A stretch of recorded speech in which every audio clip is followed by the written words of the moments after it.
Bonjour à tous, j'espère que vous allez bien. Aujourd'hui, on se retrouve pour une toute nouvelle vidéo. On va faire l'avant-match de la 4e journée de la Ligue des Champions qui oppose le Barça à l'Étoile Rouge de Belgrade. C'est le Barça qui se déplace chez les Serbes. Juste avant, j'aimerais m'excuser de pas avoir fait le débrief entre le Barça et l'Espagnol. Si je l'ai pas fait, comme je l'expliquais dans un post, c'est que j'étais dans ma voiture. Du coup, c'était un peu compliqué pour regarder le match. J'ai sauté beaucoup de minutes parce qu'il y avait beaucoup de bugs. Donc, pour préserver la qualité de mes vidéos, j'ai préféré ne pas faire de débrief. Donc, je m'en excuse encore une fois. Juste avant de commencer aussi, un grand merci comme d'habitude à Gabin Design pour cette miniature. C'est grâce à lui qu'on peut avoir de si belles miniatures sur la chaîne. Donc je vous mets ses liens TikTok et Insta à l'écran et en description, vous pouvez aller le checker. Vous pouvez aussi aller le voir pour quelque chose de perso, vous fera vraiment un travail de qualité. Un grand merci à lui. 4e journée de Ligue des Champions, ça va assez vite, on est déjà à la moitié, franchement c'est effrayant, on est que novembre. Pourtant ça se finit en janvier, la Ligue des Champions, en tout cas la phase de groupe. Donc c'est vrai qu'on a l'impression d'avoir fait beaucoup, mais en théorie il nous reste quand même 3 mois. Donc voilà, ça reste long, mais déjà c'est un match important puisque même si ça reste l'Étoile Rouge de Belgrade, qui n'est pas un très grand club et on va le voir qui ne va pas super bien, en tout cas en Ligue des Champions, bah ça reste quand même un match super important parce que en 3 matchs t'as 2 victoires, 1 défaite. Alors même si c'est une défaite où on prend un carton rouge etc, ça reste quand même une défaite, c'est moins 3 points qu'on le veuille ou non. Honnêtement au niveau du classement ça va, on est je crois 10e ou 9e, donc on est vraiment aux portes du top 8 et si on gagne mercredi, c'est quasiment assuré à 100% qu'on sera dans le top 8, donc c'est pour ça que c'est aussi important d'aller gagner ce match bien évidemment. Concernant l'Étoile Rouge de Belgrade, ils sont premiers de leur championnat, en 13 matchs ils ont 12 victoires, seulement un nul, ils sont largement premiers, ils démontent toutes les équipes, mais bon c'est le championnat serbe, on va pas dire que c'est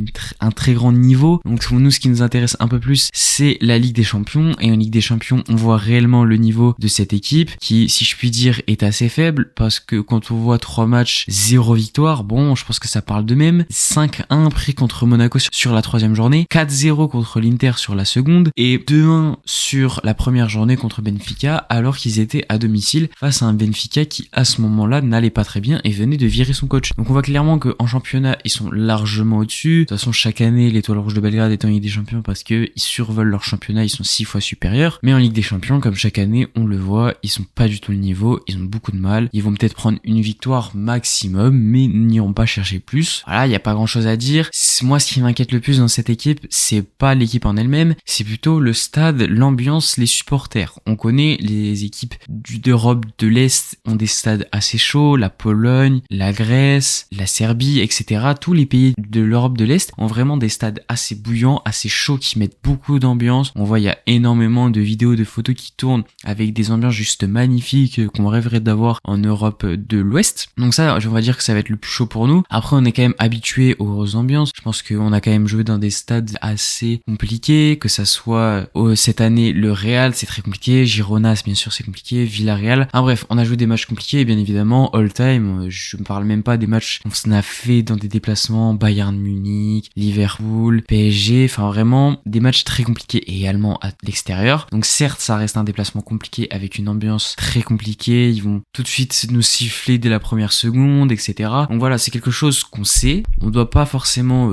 paniquer sur ça, c'est rien, c'est que dalle, on joue notre jeu et ça devrait bien se passer. Concernant le Barça du coup, on ressort d'une victoire, que je trouve assez mauvaise contre l'Espagnol Barcelone, parce que personnellement j'avais adoré la première mi-temps, franchement elle était géniale, on avait tout fait à l'Espagnol de Barcelone, même le coach de l'Espagnol de Barcelone il était au bout de sa vie, alors qu'il avait dit juste avant le match qu'il avait trouvé des faiblesses à ce Barça et qu'il allait les exploiter. Sur la première mi-temps honnêtement c'était ridicule, on les a pas du tout vues les faiblesses du Barça. Sur la seconde mi-temps on n'a pas vu non plus les faiblesses du Barça, on a juste vu que le Barça a reculé, on a vu un Barça un peu comme Xavi qui s'est contenté du 3-0 et qui s'est dit on joue plus. Et ça j'aime pas, franchement j'aime pas, je vais pas vous mentir. J'ai trouvé que c'est la pire seconde mi-temps, la pire en fait mi-temps qu'on ait fait depuis le début de la saison, pour vous dire à peu près le truc. Cela dit, la première mi-temps du Rayo Vallecano aussi était pas mal, mais je pense quand même que c'est celle-là la pire. On a pris en tout 3 buts sur cette mi-temps, 2 qui ont été annulés, 1 pour faute et 1 pour hors-jeu si je dis pas de bêtises. Ça à la limite c'est que dalle, mais juste en gros on n'a pas joué sur la seconde mi-temps, on n'a rien vu, genre je ne peux rien sortir de la seconde mi-temps. Ça m'inquiète pas forcément pour ce match parce que c'était quand même un match qui était terminé 3-0, on avait juste joué notre jeu sans plus face à un Espagnol de Barcelone qui était dépassé dans tous les domaines, ils étaient à des années-lumière de nous. Je pense qu'on s'est dit ok,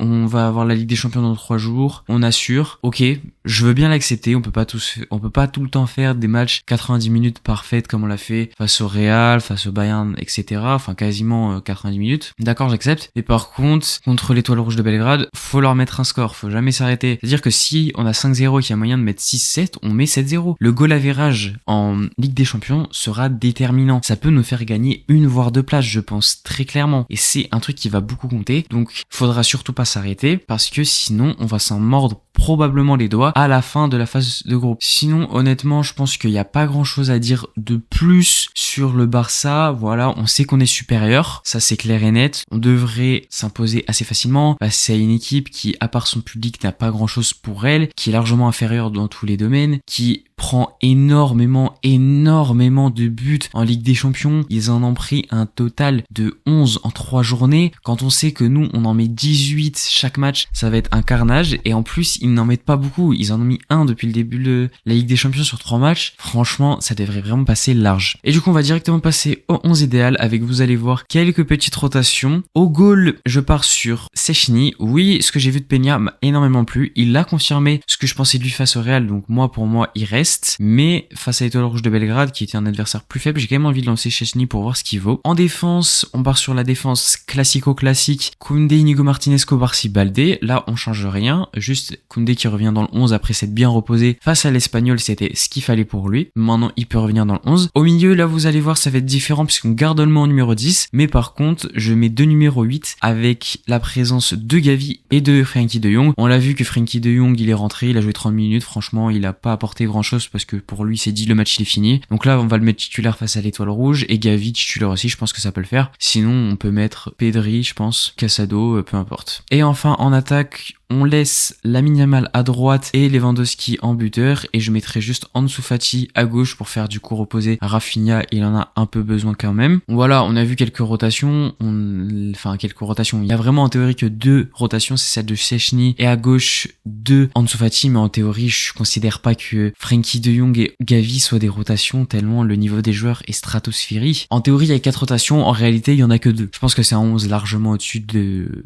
l'Étoile Rouge qui devrait très vite faire le taf. Je pense qu'on aura plus de 3 buts dès la première période. Et d'ailleurs, au niveau des pronostics, bien évidemment, la victoire du Barça, ça c'est sûr. Je pense qu'il y aura plus de 5 buts dans le match et je pense qu'il y en aura plus de 5 du Barça. Je veux pas abuser, peut-être 4, allez vas-y, on va dire 4 et je pense que on pourrait partir sur un joli 5-1. Je pense 5-1 pour le Barça, ça me semble pas mal. Un peu comme ce qu'on avait mis contre les Young Boys. Je sais pas on avait gagné 5-0 ou 5-1, à voir. Faudrait que je regarde. En tout cas, voilà, c'est la fin de la vidéo. J'espère qu'elle vous aura plu. N'hésitez pas à dire ce que vous en avez pensé en commentaire. N'oubliez pas également de me follow sur tous les réseaux, que ce soit TikTok ou Insta, où je republie des segments de mes vidéos, donc vous prenez celui qui vous arrange et vous le regardez. Il y a aussi Twitter où je suis en ce moment pas mal actif. Et enfin, comme d'habitude, n'oubliez pas de liker la vidéo, de la partager, de vous abonner, d'activer la cloche. Et moi je vous dis tchuss.